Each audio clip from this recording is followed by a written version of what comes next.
The United States Federal Reserve is considering the creation of a digital dollar. In order to introduce CBDCs, you need digital IDs. A digital ID system could be operating between governments and the private sector as soon as next year. A CBDC is a digital currency that they think is going to replace all physical cash. If we lose cash, our money is getting locked into the banking system. It's hard to overstate how dangerous a path this is. This is the elimination of the underground economy. And who's pushing for this? Well, the central planners. CBDCs is the next step closer to a social credit score. To boost financial inclusion, Mexico's central bank will launch digital currency by 2024. There are people who believe in top-down control, and they're excited by the idea of central bank digital currency as what they call a programmable money. Many of the important qualities of a good money could be changed like this, by programming it, by government decree. Canadian Prime Minister Justin Trudeau invoking emergency powers against the truckers who are protesting vaccine mandates. Banks can now freeze their personal accounts. We were never charged. There was never a warrant for our arrest. You're dead in the water at this point. What you're seeing is the banks in this country have been deputized into law enforcement. We're lucky that at this point we still have cash that we can rely on. After a 3-week delay, Nigeria's digital currency is now legal tender. What they did in Nigeria was they made them the test case for the CBDCs, which is a complete disaster. It turned into burning banks and riots. And do we want to live in such a society where a small group of central planners have this extraordinary power over everyone's lives? Even tyranny, starvation, impoverishment, that could be the result. The powers of CBDCs are so extraordinary. Even the worst dictators in past centuries could only have dreamt of having such enormous power over the lives of so many people.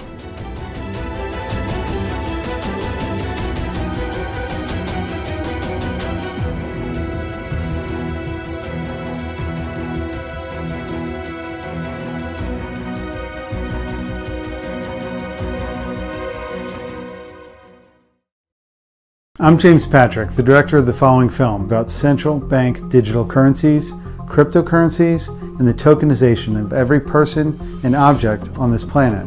You see, money and banking can promote prosperity and freedom, or oppression and slavery. The financial system as we know it now sits at a crossroads.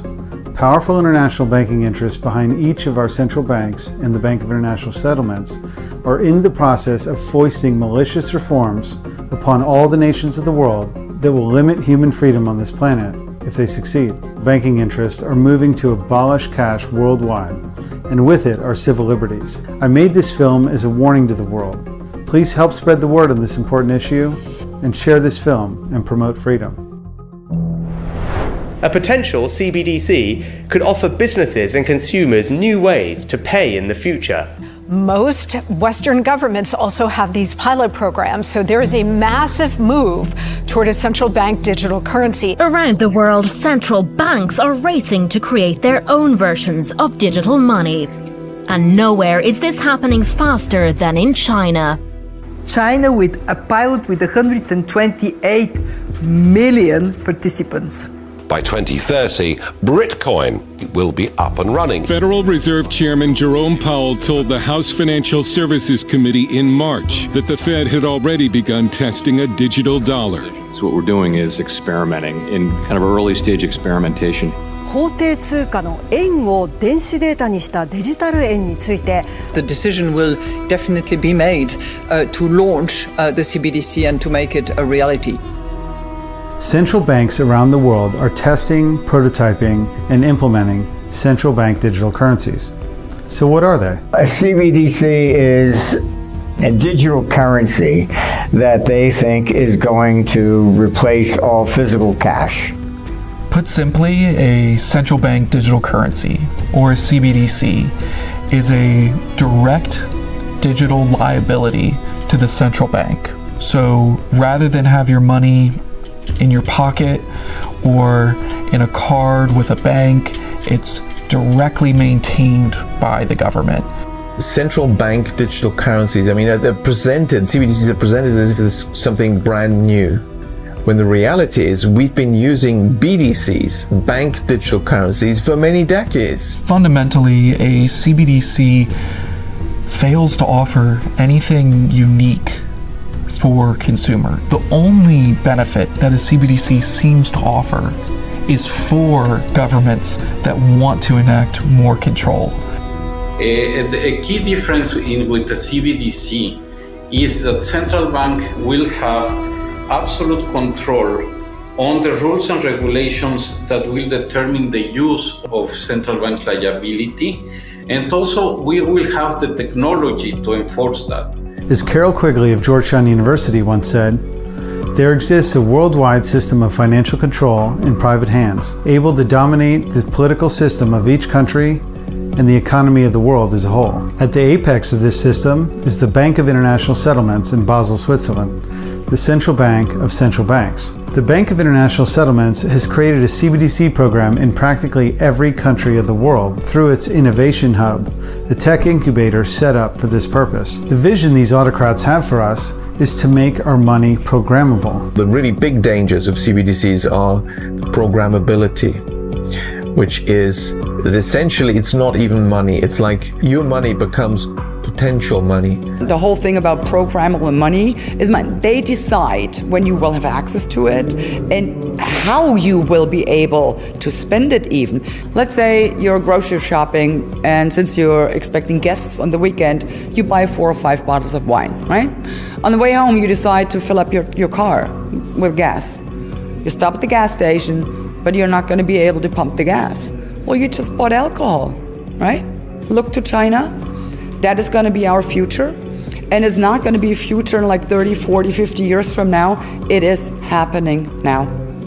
CBDC can allow government agencies and private sector players to allow targeted policy functions. For example, welfare payment. For example, consumption coupon. For example, food stamp. If Congress decides that we should defund the fossil fuel industry, it would be easy for them to say, you know, the money we're lending you, you're not allowed to lend to the oil industry. And that means politicizing the allocation of credit, which is a very dangerous thing to do. This is something that affects both sides of the aisle, really, because the options for control through things like programmability are really limitless. It just depends who's in power. Really what they're doing is having more control over who can buy, who can sell, who can save, and if they want at any point, they can use those programs and the protocols and the blockchains to blacklist your money, to prevent you from making a transaction. If you think about the benefits of digital money, you can have programmability. You could have, as I argue in my book, a potentially better and some people might see it as a darker world where the government decides that units of central bank money can be used to purchase some things, but not other things that it deems less desirable, like say ammunition or drugs or pornography or something of the sort. And that is very powerful in terms of the use of a CBDC. In 2019, we had MasterCard introduce a credit card in conjunction with the United Nations that monitored your carbon footprint. It's the first credit card ever to stop you from overspending, in line with the UN 2030 recommendation.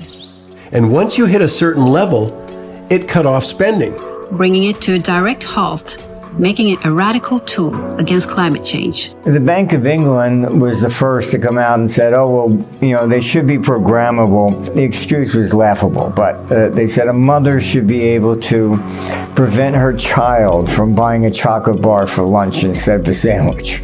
If a mother can program what you're not allowed to buy, they can. All right, that's the back door.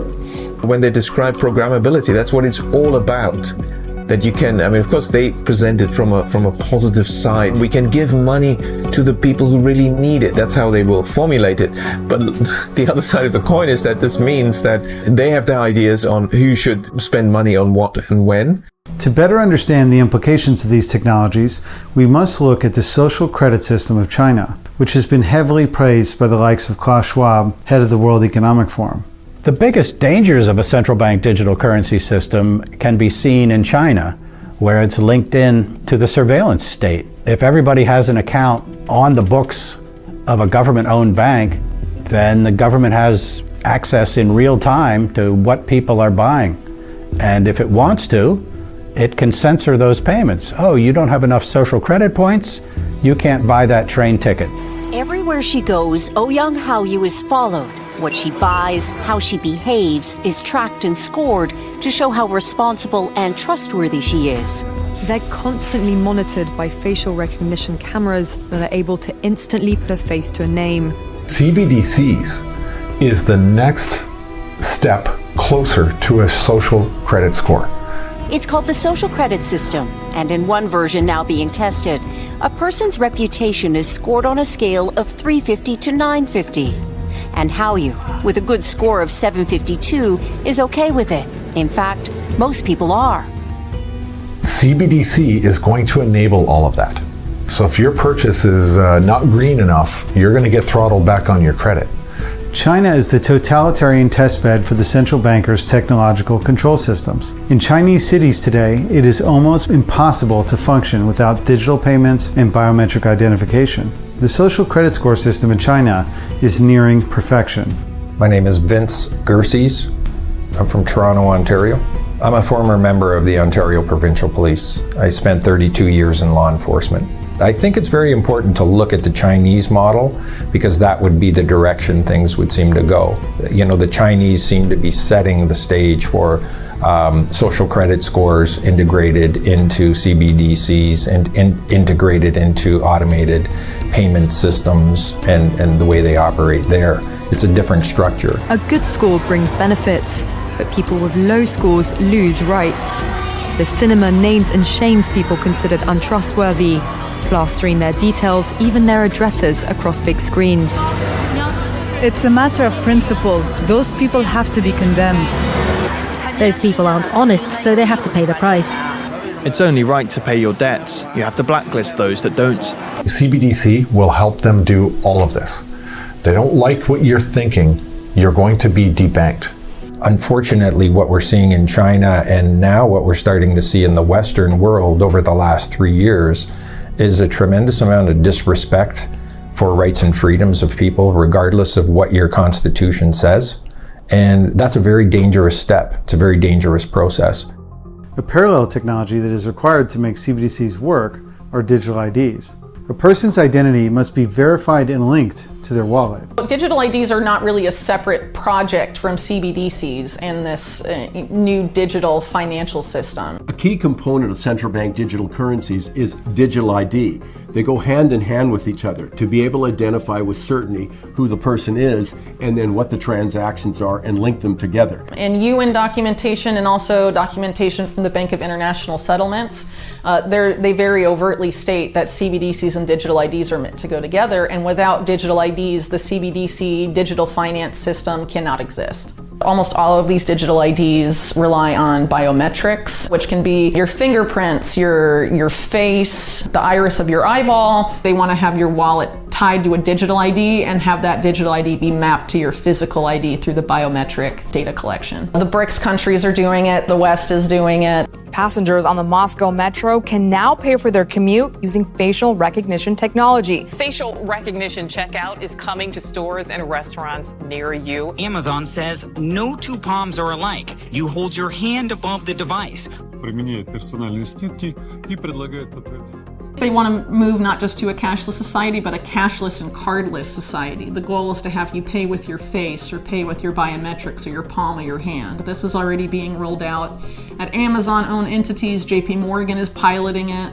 MasterCard already working on this new way to pay. JP Morgan has also signed a deal. I'm sure at some point, if you don't want to use your biometrics for those purposes, then your bank will be like, sorry. The Bill and Melinda Gates Foundation is continuing its global push, and this time setting its sight on Kenya to support its so-called government-backed digital ID programs. Back in 2016, the most comprehensive biometric digital ID system in the world was deployed in India, a country of 1.4 billion people. If it could be done in India, it could be done anywhere. Microsoft founder Bill Gates has endorsed India's biometric identification system Aadhaar, saying that it does not pose any privacy risks. You've been an advocate of Aadhaar. You've supported it, you've defended it.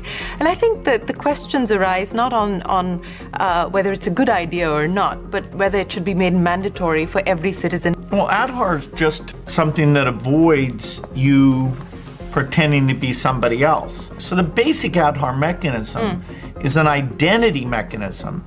And so it's too bad if somebody thinks because Aadhaar is there, that in and of itself creates a privacy problem. The goal is to link that ocean of data to a biometrically verified digital ID. Data is now the new commodity. Data is the new oil. Everyone's movements, purchasing activities, social relations, personal preferences are all being tracked and cataloged. As Indian Prime Minister Modi said, data is the new oil, data is the new gold.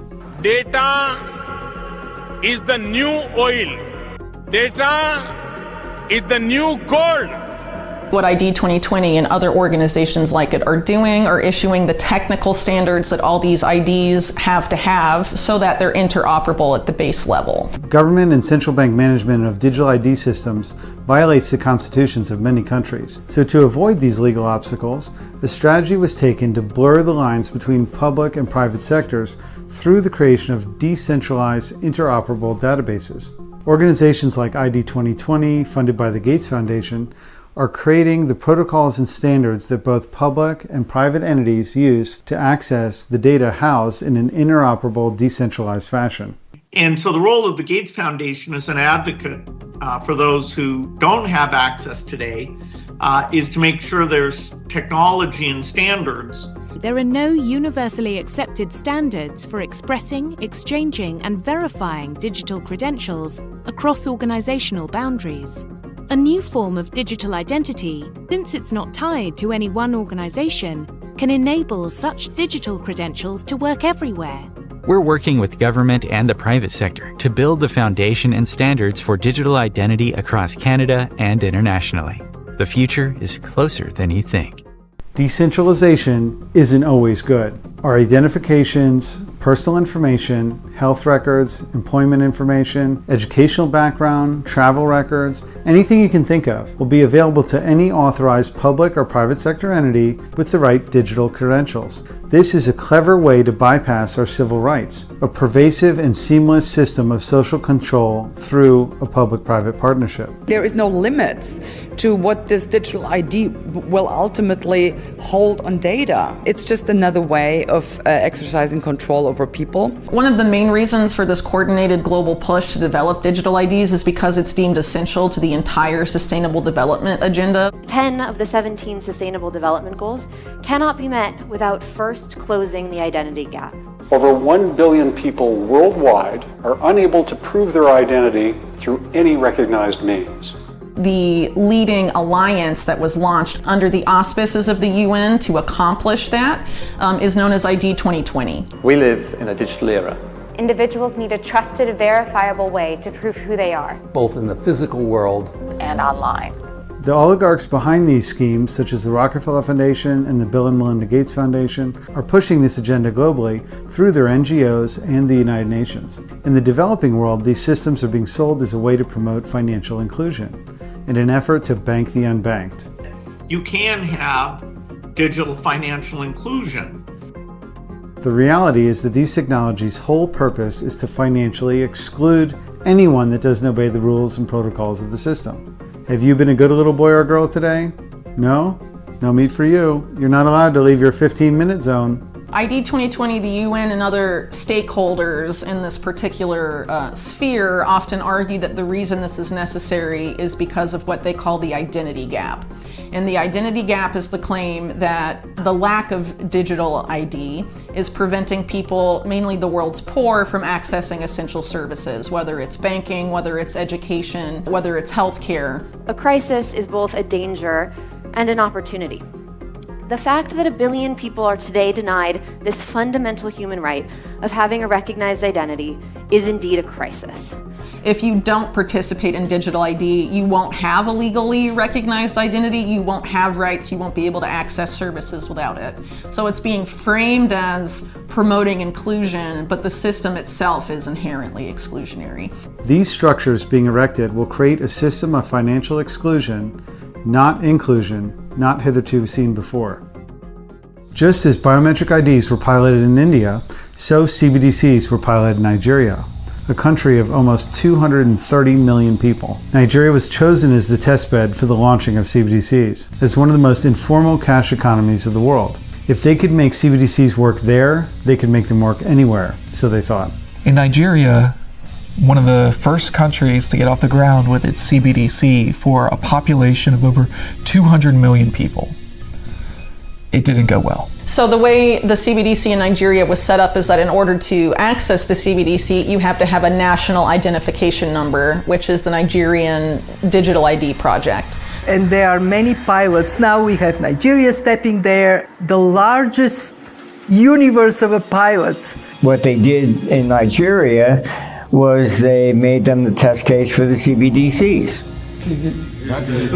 After a 3-week delay, Nigeria's digital currency is now legal tender.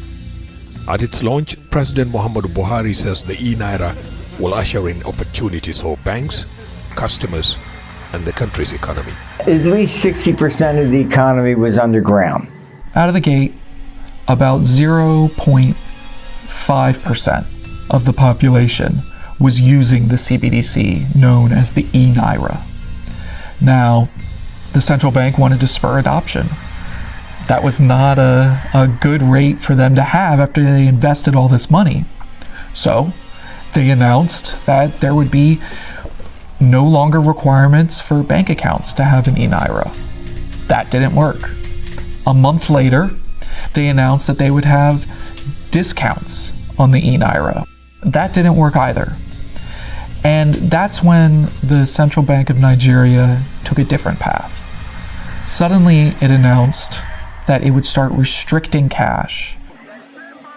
Then, as if that wasn't bad enough, it announced that it was going to pull all of the cash off the streets. Such a task would normally take several years to phase in. Instead, the Nigerian government invalidated all the cash in the country and attempted to roll out the CBDC within 2 months. All cash was canceled, everyone lost their savings, no one had money to buy food, CBDCs were issued, and riots broke out.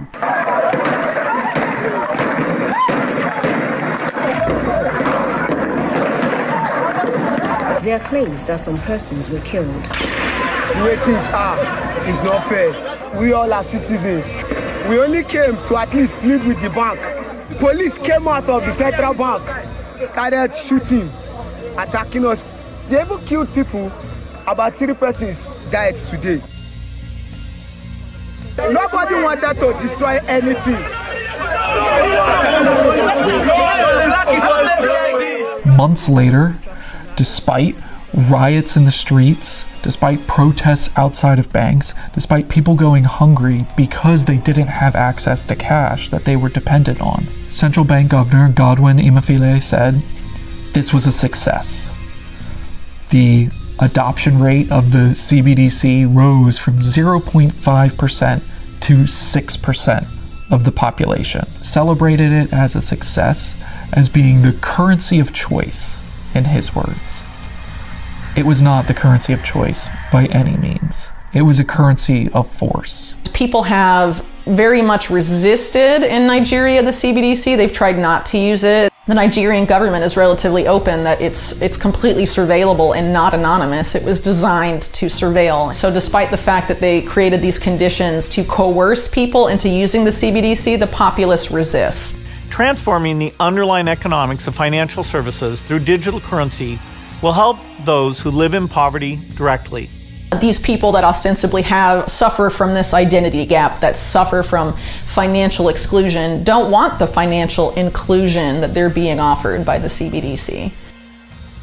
The COVID lockdown and vaccination campaigns are informative to understanding the development of CBDCs. During the COVID period, broad social controls were tested and prototyped. Controls that would have only been possible once the CBDC is in place. The COVID policies, given that they were medically not really justifiable and some of them were very contradictory and nonsensical, but every country in the world seemed to have the same policies.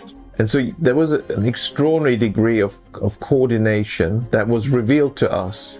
Global health regulations propagated by the United Nations in this period constituted the first serious attempt at the creation of a world government. That was an attempt to bring about a single world order. As from the perspective of the UN and a lot of these other entities, national governments are merely enabling environments or policy enforcers on the policy's subjects, which are the public. They don't write the policies, they're handed the policies. And this is why you have these coordinated pushes, like for example with COVID-19, countries around the world implementing the same responses. And it's the same too for digital ID, for CBDCs or digital currency, they're all functionally the same at the end of the day. The vaccine passports were a trial run of a system of social exclusion not hitherto seen until that time. Private companies can deny you services or access if they ask you for proof of vaccination and you decline to show it. Digital IDs are going to be like vaccine passports on steroids, really. You don't have the right ID, you won't exist. Vaccine passports are coming. Someday soon, you may need to prove your COVID status to go to the pub, travel abroad, or even go to work. Hello everyone, meet Lucy, student in psychology, and me, her digital ID wallet issued by the government to offer a wide range of identity services. Right now, I'm reminding Lucy of the appointment she needs to schedule for her mandatory vaccination. The COVID operation, many of the policies had no proper medical justification or purpose. Whereas if you have to have policies that partly was used to even sort of lay the groundwork for CBDCs, there's plenty of evidence. I mean, why did the Bank of England come out around the time when the first lockdown was announced with its first sort of public consultation about introducing CBDCs and all the benefits and needs of CBDCs? Today, governments force all banks to follow a strict regulatory regime known as AML and KYC regulations. This stands for Anti-Money Laundering and Know Your Customer regulations. They started it with the COVID scam. Oh, you can get sick by handling cash. And they talked in a lot of stores that we no longer accept cash. This was the agenda. The collapse in the use of cash thanks to the COVID crisis. Money changes hands all the time, but can it carry the coronavirus? In order to avoid the risk of transmission through physical handling of money, we encourage the use of cashless transactions. A lot of people aren't using cash. The vast amount of transactions are electronic today. For CBDCs to properly do their job, you need to get rid of the competition. You need to get rid of cash. That actually is a declared goal of CBDCs. If we lose cash, our money is getting locked into the banking system. We can no longer withdraw our deposits from the banks. And for instance, central banks could impose negative interest rates and thereby wipe out our savings. The COVID model is the problem. The government could not come out and restrict free speech, so they had Facebook and everybody else do it. What you really have to understand is you have no right to free speech. It's not a constitutional right. It's a restraint upon government. The Fed would have to get a search warrant to go through your accounts. If the bank basically issues the digital dollar, bank doesn't need a search warrant.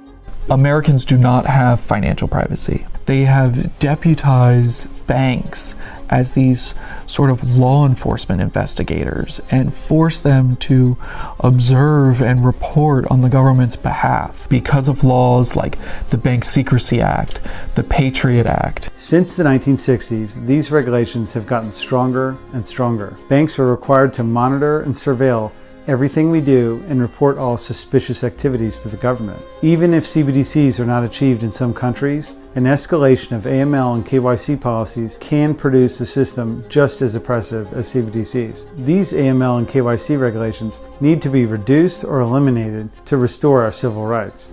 This can quickly expand, and that's what the history of financial surveillance and control has been, one of steady expansion.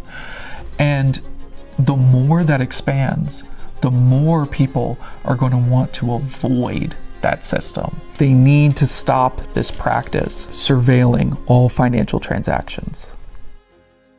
A social credit system needs excuses to be implemented. One talking point that is likely to be used to rationalize the implementation of CBDCs is that we need to save the environment, that we need to live sustainably, or we are just being selfish. I hear people say, your future's bright. But after this past year, I wonder if that's still true. When I see the news, sometimes I'm overwhelmed. Entire ecosystems are collapsing. London's Mayor Sadiq Khan has slammed global policymakers for their alleged inaction towards worsening climate crisis. As real environmental issues go ignored, the focus of these policies have everything to do with controlling people and economically handicapping them. The Oxfordshire County Council approved plans to lock residents into one of 6 zones to save the planet from global warming. Another hyped crisis. Of course, I'm talking about climate change. During the COVID episode, an idea floated by media and governments were that lockdowns were needed to save the planet. Climate lockdowns, they called them. Could climate lockdowns be on the horizon? It's the idea that emissions start going far too high, the government is going to have to do things about it. They will ban private vehicles from 6 areas at certain times and are set to be introduced next year. They want control over almost every aspect of your life. They want more of your money and your freedom. We need to aggressively push back at every turn. I mean, we are talking about dystopian digital prisons that will be created through central bank digital currencies, because the programmability, and this has been mentioned in the studies by central banks, include, of course, geography. And there's this proposal for climate change, for whatever reasons, that, you know, people should stay within their 15-minute walking small local area and be restricted. The Oxfordshire Council will place electronic gates on key roads in and out of the city, confining residents to their own neighbourhoods. What if we could create a new normal where we reclaim our time, our health and well-being, and our communities? This is the idea behind the 15-minute city. A 15-minute city is one where everything we need is close to home, where communities are safe and inclusive. The 15-minute ghettos, you know, it's not about saving the planet. It's not about adding quality to your life and making life easier for you. No, it's to lock you down. That's the whole purpose of it. The use of questionable arguments, squarely focused on controlling people rather than benefiting the environment, should give everyone pause. That was a health emergency, so we needed the vaccine passports. Now we have a climate emergency, and we need a system to control human behavior in Canada. These are mechanisms of control that, you know, once they take hold of you, the ability to revolt or have a revolution will be gone. And it seems like that may be the intention. Don't allow the people to rise up against overreach and over control and authoritative states by implementing a system that can shut people down immediately. So I think one of the reasons they want this new system that ultimately amounts to a control system is because they see it as the ultimate form of risk management. They essentially want to move to a system that's not unlike the feudal system that existed in medieval Europe. You have, you know, a privileged, untouchable upper class and a low class of serfs. But if you implement a system this way with the technology they're using, you don't have to worry about peasant rebellions. You can manage the risk of the underclass. So you surveil them constantly. You can turn their money on and off. You can turn their access to services and really anything else on and off as well. What happens when your government goes rogue? What happens when your government becomes tyrannical? What happens when your government makes tyrannical demands against the population? What recourse do you have? The word slavery comes to mind, and I see it as being irreversible. I see that once we go to a digitized currency that is controllable by a central platform, that you will no longer have the freedoms to make those choices that we do now. That freedom will be gone. To them, CBDCs is like the pinnacle of what they could achieve, and they're so close to it, but we have to stop it. A documentary on CBDCs would not be whole unless it touched on the subject of Bitcoin. We must understand that without the invention of Bitcoin, CBDCs would not have been possible. In the middle of the financial crisis of 2008, Bitcoin was released anonymously onto cypherpunk forums. It was the first peer-to-peer encrypted digital money system that utilized blockchain technology. Now let's take a look at the background of Bitcoin. At this very important time in US dollar history, right, it's the great financial crisis is like peaking. The stock market is now down 21%. It was the worst day on Wall Street since the crash of 1987. This could be the most serious recession in decades. What started in America last year has now spread to every part of the world.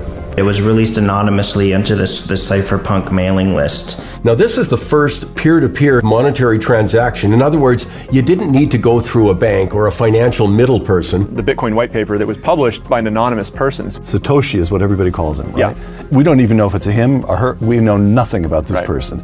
Publishes a fairly elaborate, brief white paper which describes the technical basis for this new thing that the unknown person is calling Bitcoin. The program was launched. I had won a victory against the banks, against state power. It's immediately painted as this anti-dollar system, anti-central bank technology. Crypto people aren't just in it to make a buck, they're in it to change the world forever. Crypto is as important of an invention as the birth of the internet. There's a lot of merit to it. If you're in a country where you're fearful of your government, fearful of geopolitical risk, this is a great potential long-term store of value. It's no different than what gold represented over thousands of years. If the world is more frightened, it is a asset class that protects you. Right. You could buy and sell your Bitcoin, no different than gold. Is Bitcoin a true revolution from the beginning? Or was it always planned to be this Trojan horse for the Internet of Things? I'm not sure. And I don't care if it was the CIA. It doesn't matter. The idea is still a great idea. Obviously, it was the CIA. I think we all know that. It's like Signal. They got there first. It's a honey trap. Blockchain was invented by Bitcoin and forms the technological basis of CBDCs. The true identity of Bitcoin's inventor, Satoshi Nakamoto, remains a secret to this day. A man named Craig Wright claimed to be Satoshi, and another man was accused of being him. Both of these men made suspicious remarks implying that Bitcoin was an intelligence operation of some kind. Newsweek reports that he is the mastermind behind Bitcoin. 64-year-old Dorian Satoshi Nakamoto emerged and walked right into a media frenzy. When confronted about Bitcoin, he said, "I am no longer involved in that, and I cannot discuss it." I was the main part of it. Other people helped me. I didn't decide. I had people decide this matter for me. Now, there remains the possibility that the central bankers utilized the Western intelligence services to create Bitcoin. Bitcoin tested and prototyped cryptocurrency technology and served to market digital money as cool and anti-system. And now, 15 years later, with all the programming having been done and the technology in a more mature state, the central bankers can cherry-pick the best tech with which to deploy their CBDCs worldwide. It's incredibly likely that Bitcoin was an intelligence operation that came out of the US or Britain or some sort of kind of the Five Eyes kind of system. It's entirely possible. I mean, there's a lot of connections with certain algorithms to the NSA. SHA-256, which is kind of the main hashing algorithm in Bitcoin, was invented by the NSA. We are also now witnessing the rapid development of the Internet of Things and the Internet of Bodies. These are all information networks linking all people and things to the Internet. As well, NFTs, or non-fungible tokens, further build out the underlying technology required to enable digital IDs to take shape. Internet of Things, or IoT, refers to billions of physical devices around the world that are now connected to the Internet, collecting and sharing data. The Internet of Bodies, or IOB, is actually an ecosystem. It's a bunch of devices that are connected to the Internet that contain software and that either collect personal health data about you or can alter the body's function. We think of the Internet of Bodies as this collection of all these devices as well as all the data that the devices are gathering about you. Now to the latest trend that's sweeping the internet, called NFT. They're now selling for huge bucks. Non-fungible tokens are digital tokens that enable true ownership of any kind of digital assets. You can't touch it, but you can own it. Told you had to pay attention. NFTs are unique encrypted unforgeable ID tags for any object or asset, physical or virtual. This tech can be directly applied to the Internet of Things and the Internet of Bodies. Were NFTs also promoted to spur the development of tokenizing all assets worldwide? I suspect so. Decentralized identifiers leverage proven cryptographic systems. When Alice presents her credentials, her digital wallet generates a unique identifier and signs it using a private key, secured by a biometric proof or PIN that only she knows. Decentralized identifiers leverage proven cryptographic systems. Sam Altman, the founder of OpenAI and ChatGPT, launched a project called WorldCoin. He stated his motivation to launch the project was to build the infrastructure needed for a universal basic income. I thought that if we could do something to eventually redistribute wealth through some sort of global UBI at scale, or maybe even access to these systems, which would be the most important component of wealth someday. Sam Altman has doubled down on his vision for another one of his ventures, WorldCoin cryptocurrency, that offers digital currency, sometimes for free, to those willing to scan their irises into a spherical device. Many critics of CBDCs fear that a universal basic income will be the bait to gull the public into accepting a CBDC. Give everyone a cattle tag and a shit coin, basically. That's the WorldCoin model. You know my views on CBDCs, and I'm really pleased that attention is now focused on the role that cryptos can play. As the crypto markets matured, many exchanges emerged to trade Bitcoin for thousands of other alternative coins. These transactions were all denominated in fractions of Bitcoin and became difficult to calculate. So stablecoins emerged that were pegged to the US dollar or euro that made trading in and out of alternative coins much easier to do. Traders buy tokens like Tether or USD coin with real dollars. Those tokens can then be used to trade bitcoins and other cryptocurrencies. Stablecoins are cryptocurrencies whose value are pegged to an existing asset, most often the US dollar, though there are others tied to the euro and gold too. Stablecoins like Tether have been a way to transition the wild market of cryptos into the mainstream financial system. The biggest of these stablecoins is Tether, itself tethered to the US dollar. Tether was the first of what's known as a stablecoin. Its price is pegged or tethered to that of the dollar, so one tether equals $1, 1-to-1 there. In 2013, Bitfinex incorporates in Hong Kong. In September of 2014, Bitfinex operators set up Tether Limited in the British Virgin Islands. But they tell the public that Bitfinex and Tether are completely separate. The only reason we find out they aren't is because of the Paradise Papers leaks. And on an average day, Tether sees more trading volume than Bitcoin or Ethereum. But Tether is not 100% backed by US dollars in a bank account. And according to JP Morgan, it is now the 7th largest holder of commercial paper in the world. There's some controversy around it, and this is not short of that. That's right. There's been plenty of controversy. Its founders have a very questionable background. This group of individuals who run Tether have a bit of, let's call it, to be charitable, a mixed reputation. Or that they've been printing tethers in some way to manipulate the price of Bitcoin. We're seeing a worrying trend of the largest American banks moving into the Bitcoin and blockchain space. JP Morgan, Wells Fargo, Bank of America, they're going to issue stable coins to their retail-facing customers. We have seen the biggest banks on Wall Street also issue their own US dollar tokens. JP Morgan, Wells Fargo, they're all creating their own digital dollars. JP Morgan rolling out the first cryptocurrency backed by a US bank. If you are concerned about CBDCs because of the programmability and surveillance aspects, tokenized deposits and bank-issued stablecoins can do all of those things too. They're recreating that exact same mechanism, except instead of the public sector, it's private banks. They want to blacklist someone, they want to seize your money, prevent a transaction from going through. It's much easier to do that through a private sector entity than it is through the public sector. The Constitution of the United States prevents a CBDC system that will restrict people's rights, but private banks can restrict their customers with their private issued stablecoins without any constitutional problems. We will see this fight against CBDCs by the likes of DeSantis and Trump and Vivek. Governor Ron DeSantis took aim at a new currency the Biden administration is exploring. Are you interested in giving these economic central planners more power? I will never allow the creation of a central bank digital currency.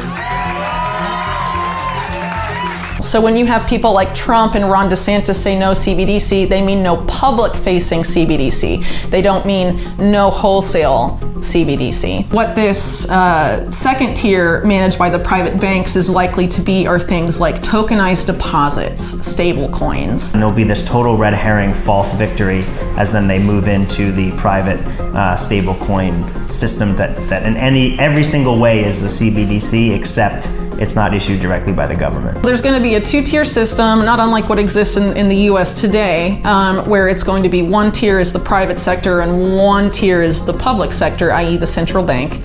And it's basically going to be banks issuing stable coins or tokenized deposits, the reserves of which are banked at the Fed. A lot of people are hesitant about a CBDC because they see it as centralized government control. And so they're selling it this way, so we, will look at it as, oh, this is coming from the private sector. This is free market innovation and all of this stuff. But people forget that the Wall Street banks time and again have been caught engaging in brazen criminality.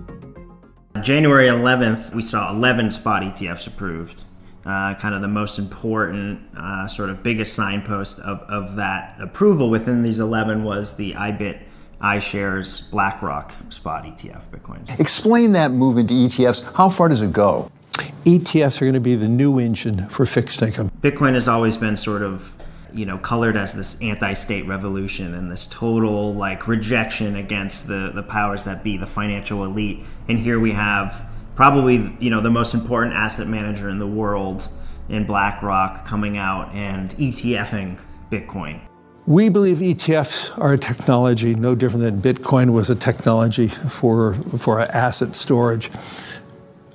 We believe the next step going forward will be the tokenization of financial assets. BlackRock has initiated a comprehensive effort to EFT everything. This is a stepping stone to a completely tokenized financial system where every asset on Earth is represented by an encrypted, unforgeable digital token. The goal of all this is the creation of a universal ledger of all the world's assets. If you had a tokenized security, and you have a tokenized identity, the moment you buy or sell an instrument, it is known. It's on a general ledger that is all created together. He recently was very overt about how there's going to be a universal ledger where all transactions are tracked, essentially. I think you have to be open-minded to the fact that perhaps Bitcoin is the reverse Trojan horse to get us all to get onto a giant universal digital ledger.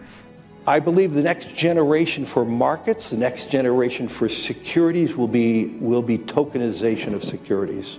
Everything will have a CUSIP, everything will have a digital identity, and we'll be able to connect, this Internet of Things, and be able to verifiably, immutably, contain the current state of every token, of everything into some universal ledger. As a side note, the EU has been pushing for an asset registry of all the assets of the EU. Now, historically, government censuses were always done shortly before massive confiscation programs. Why else would they need to know about your assets unless they intended to take them? The most basic definition of a government, one must remember, is the right to tax. So when we speak of a universal ledger containing all the world's assets, we are really seeing the attempt at the creation of a world government. There's a lot of efforts right now, for example, to tokenize rainforests for the purpose of using it in this global carbon market.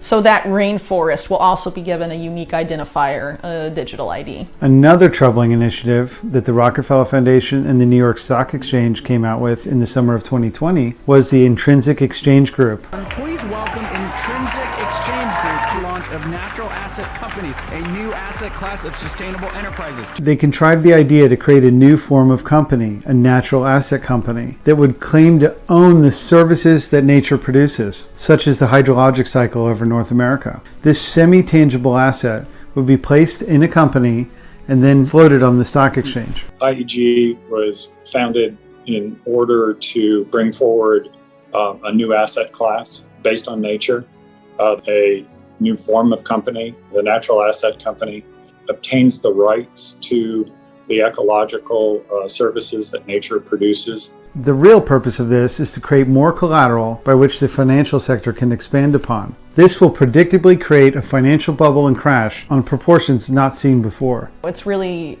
a totally insane scheme because they're turning all life, essentially, ecosystem services, lakes, rivers, forests, they're turning it into tradable Wall Street financial products. These financial parasites claim that the funds raised by this scheme would be used to protect nature. You could have a universal ledger that contains the state of every single human on Earth, where they are, what color their eyes are, how tall they are, what their body mass is, how much money they have in their bank account, how much land they own, how much carbon they output, how much fuel they've used, how far they've traveled. And that means every stock, every bond will have its own, basically, CUSIP. It'll be on one general ledger. Every investor, you and I, will have our own number, our own identification. They're essentially justifying, extreme surveillance and all of this as a way for them to engage in unprecedented risk management, really, from their perspective, so that they can continue their rackets unimpeded, but the little people won't be able to engage in risky behavior. Central bank digital currencies are part of a broader agenda pursued by international financial interests through governments, through NGOs, through the private sector, with the help of the mainstream media. Welcome, everyone, here in the room and to those tuning in online for this panel discussing central bank digital coins.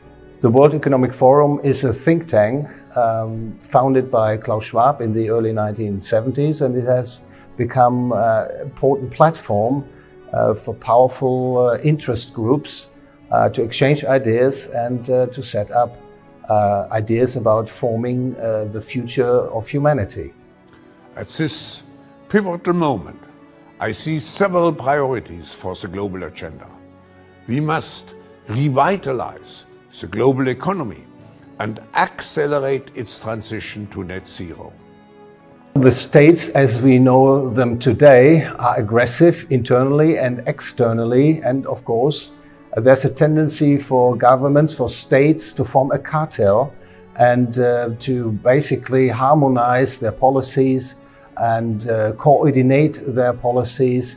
Has there been ever an example in history where when you give so much power to a small group of people over millions of other people, that this has been consistently used in a benevolent way and resulted in good outcomes? So a lot of people view the UN sort of as a meeting of the different public sectors and governments of the world, but even the UN leadership have admitted that since at least in the 1990s, if not earlier, there was this move away from the public sector to having it emphasize public-private partnership. And the goal of that model in stakeholder capitalism is that the national government is merely an enabling environment and not a policy-setting entity. The policy setting comes from the level above national governments, and national governments are just the policy enforcers that create the enabling environments for the private sector partners of the UN and the WEF and groups like that.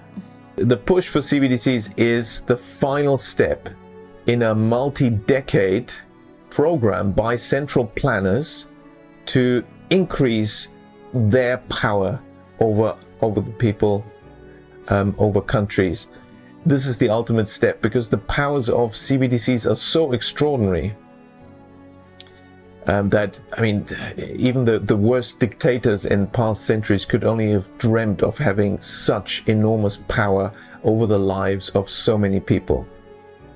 Behind all of these ideas to program money is the idea to central plan the economy, the idea that the government has to intervene more efficiently because market participants do not do something voluntarily.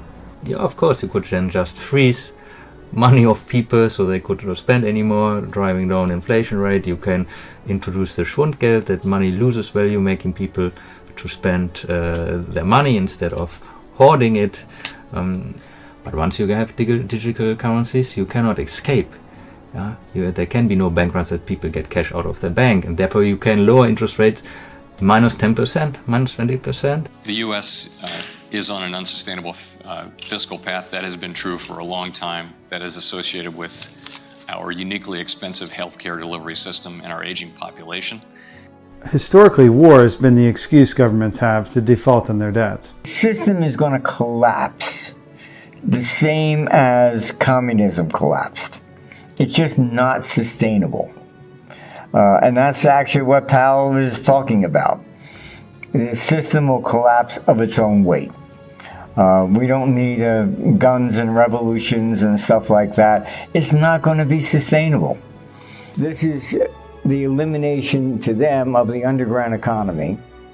Europe thinks, for example, that they will have increased their taxation collection by 35%.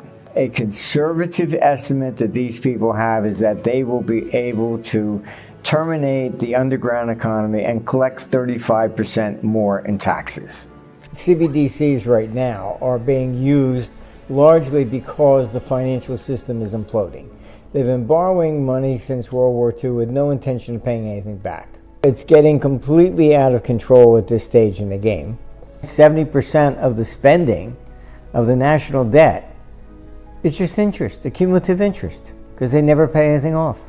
As government spending reaches unsustainable levels, there's no way it could all be paid. The debt could never possibly be paid back. A central bank digital currency, I believe, is a threat to liberty in this country because it creates a mechanism for the government to be able to wipe out your bank account or wipe out your dollars if you say or do something that the government disapproves of, as you see in places like China. As you see even happen to the Canadian truckers, the Freedom Envoy, losing access to their financial bank accounts. Canadian Prime Minister Justin Trudeau invoking emergency powers against the truckers who are protesting vaccine mandates. Banks can now freeze their personal accounts. To better understand what is in store for us with CBDCs, I visited Ottawa, Canada, and interviewed two prominent members of the Canadian Freedom Convoy. As a former law enforcement officer who spent his entire career ensuring that people's rights and freedoms were upheld, I attend a peaceful protest in the capital city, and although I am here to help and assist in whichever way I can to be helpful to the people of this community, my accounts are frozen simply because I spoke out against the actions of my government. And if that isn't tyranny, I don't know what is. The trucker convoy started after the federal government in this country held the Canadian truckers up as heroes for about a year and a half, and then decided one day that they must now be vaccinated to cross into the United States. And it was a group of truckers from all across the country, east, west, every province of the country. And they decided to unify on social media and decide that they had grievances that needed to be discussed with the federal government. And that was really the seed that was planted, and then it had grown into this big movement of what it was. Who better than to come to Ottawa with a big giant vehicle, sit in front of the House of Commons and not be ignored? It was a peaceful demonstration. The people that came here, it was surprising. There were tens of thousands of people that attended. 2 border blockades, one in Ontario and one in Alberta, are disrupting hundreds of millions of dollars in Canada-US trade, ranging from cattle to car parts. The government didn't respond, actually, and they went into hiding. We have had Canadians back. Prime Minister Justin Trudeau has refused to meet with protest organizers while butting heads with opposition lawmakers over coronavirus restrictions. In response to the COVID vaccine mandates, Canadians descended upon the Capitol in peaceful protest. Police invited the truckers into the city and allowed them to set up encampments around the Parliament. But after 10 days of peaceful protesting, a state of emergency was declared. The bank accounts of the key protesters were frozen, and the police descended upon the encampments and made arrests. These account freezers are an example of what can and will be done under a CBDC system. When the police came in, they were extremely violent. One of the groups that they attacked were Canadian veterans, and they did this right in front of the National War Memorial. The police moved in and beat the hell out of Canadian veterans badly. That wasn't what woke up Canadians. That wasn't what shocked the world. What woke Canadians up was when they went after bank accounts. By the time we were into week 4, the government declared a state of emergency and invoked what's called the Emergency Measures Act in Canada. The federal government has invoked the Emergencies Act. Prime Minister Justin Trudeau invoked the Emergencies Act for the first time in history. The police will be given more tools to restore order in places where public assemblies can constitute illegal and dangerous activities. And the Emergency Act gave police authorities and all government officials more power to act on that situation. And one of those first harsh measures was the freezing of a number of bank accounts. Financial institutions will be authorized or directed to help address the situation by regulating and prohibiting the use of property to fund or support illegal blockades. They use the authority under something we have here called FinTrack, and FinTrack is supposed to be used for monitoring of domestic and international terrorism financing. So they use the legislation under FinTrack to attack the bank accounts of Canadians who were here peacefully protesting. The government decided as one of the measures to freeze bank accounts of some of the truckers, some of the attendees, and some of the people that had donated money to this protest. When I say accounts frozen, that means your personal account, your joint accounts with your spouse, your family accounts, they were shut down, and people were completely locked out of being able to fund any of their operations. The vast majority of people had their bank accounts, including me, frozen. We were never charged. There was never a warrant for our arrest. We've never been convicted of anything. It was, in effect, an extrajudicial process. Does the government and law enforcement agencies have authority to randomly contact banks and shut down your account without judicial process? And my answer, and the answer of many Canadians, is no. The Canadian Charter of Rights and Freedoms and the Bill of Rights says no. They've deputized the banks to take action against you, to make it almost impossible for you to be a productive member of society, because if you don't have a bank in Canada, how do you get a mortgage, a car payment, go grocery shopping? And we're seeing this move towards everything being digital. If you don't have access to a bank card, how are you supposed to participate in Canadian society? We're lucky that at this point we still have cash that we can rely on. But if it wasn't for that cash, you have no recourse. My son has a very complicated medical history, and my credit card was on file with his drugstore to get his heart medication, and we couldn't get his heart medication because my accounts were frozen. You're not allowed to protest in this country, and if you do, they're just going to go after your financial assets without any form of due process. Following the freezing of the bank accounts, the government moved in to shut down this protest. And it did. It came in heavy-handed and used a substantial amount of force to beat and arrest a number of peaceful protesters into submission to clear the area. That's how it ended. These are mechanisms of control that, once they take hold of you, the ability to revolt or have a revolution will be gone. And it seems like that may be the intention. Don't allow the people to rise up against overreach and over-control and authoritative states by implementing a system that can shut people down immediately. So I think one of the reasons they want this new system that ultimately amounts to a control system is because they see it as the ultimate form of risk management. They essentially want to move to a system that's not unlike the feudal system that existed in medieval Europe. You have, a privileged, untouchable upper class and a low class of serfs. But if you implement a system this way with the technology they're using and all of that, you don't have to worry about peasant rebellions. You can manage the risk of the underclass. So you surveil them constantly. You can turn their money on and off. You can turn their access to services and really anything else on and off as well. These are mechanisms of control that, once they take hold of you, the ability to revolt or have a revolution will be gone. And it seems like that may be the intention. Don't allow the people to rise up against overreach and over-control and authoritative states by implementing a system that can shut people down immediately. To them, CBDCs is like the pinnacle of what they could achieve, and they're so close to it. But we have to stop it.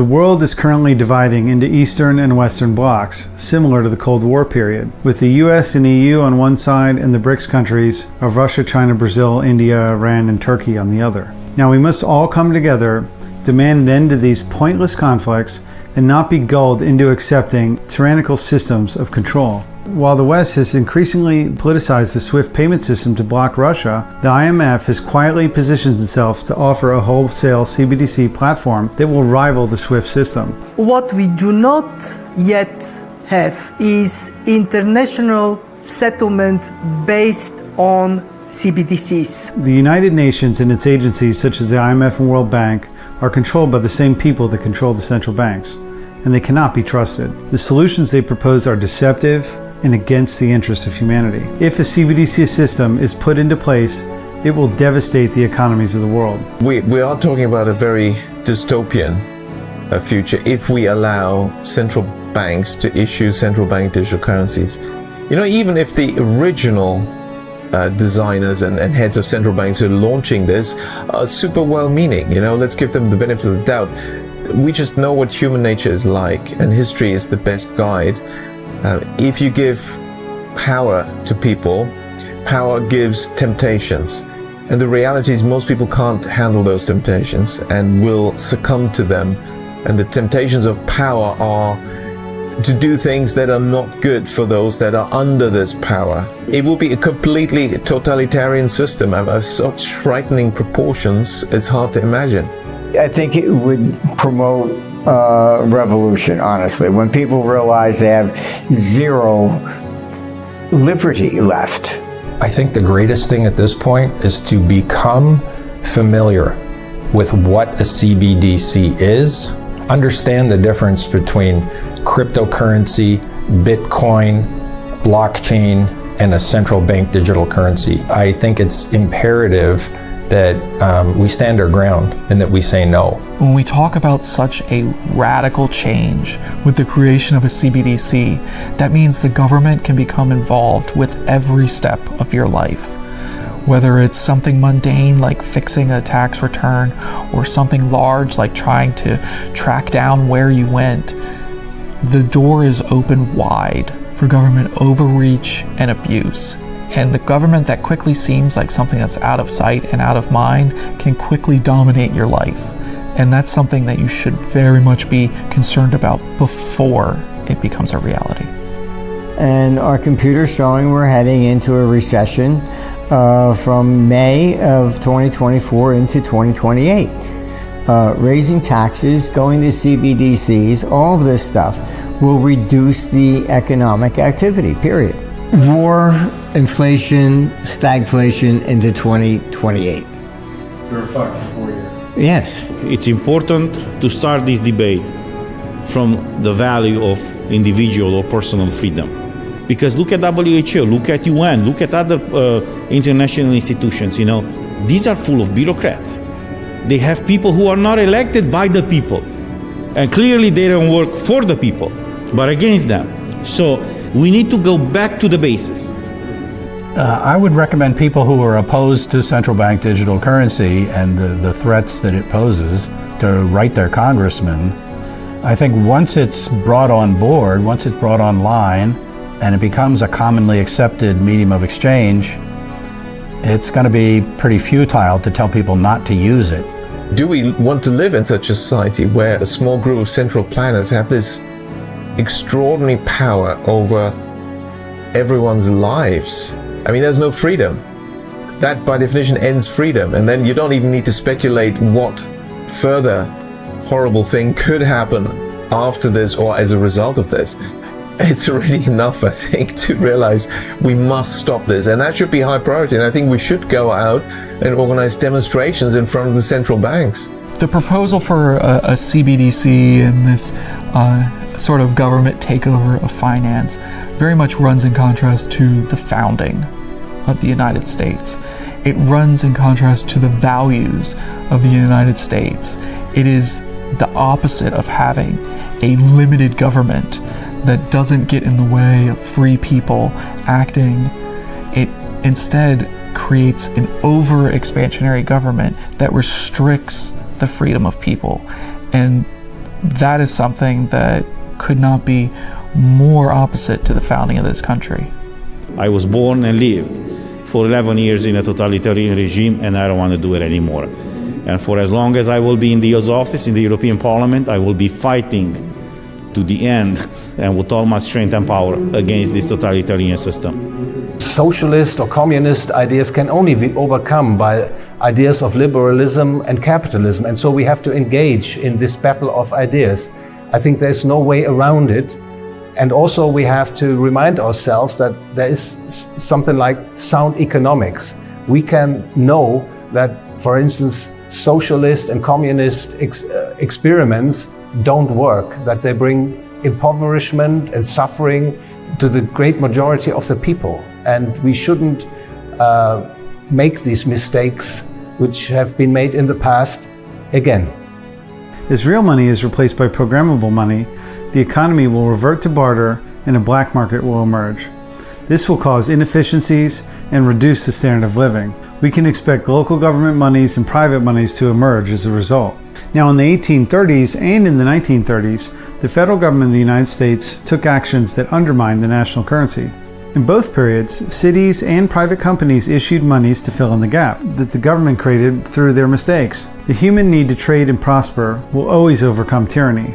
It just depends on how inefficient it gets. We are in a situation where the fiscal budgets are just out of control and will continue to get out of control.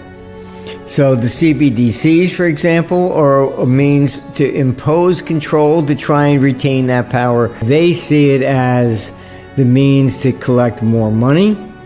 They think they'll be able to collect more taxes by 35%. These are currencies issued here by the County of Atlanta in New Jersey. These are all from the 1930s because there was a shortage of money around. The states and cities and counties will be able to issue their own money, and that's the resolution to a CBDC. Is that a hopeful message, or? I think so. Okay. That they're not going to survive. CBDC is not going to be what they think they're going to accomplish with it. The government is going to think that they can force everybody into their agenda with a CBDC, and this is the solution to it. You will see private currencies take place, and people will use even gold coins, silver coins, anything from a physical perspective. You can't force people to do something that is against common sense. And that is what they've always done, and that has always failed.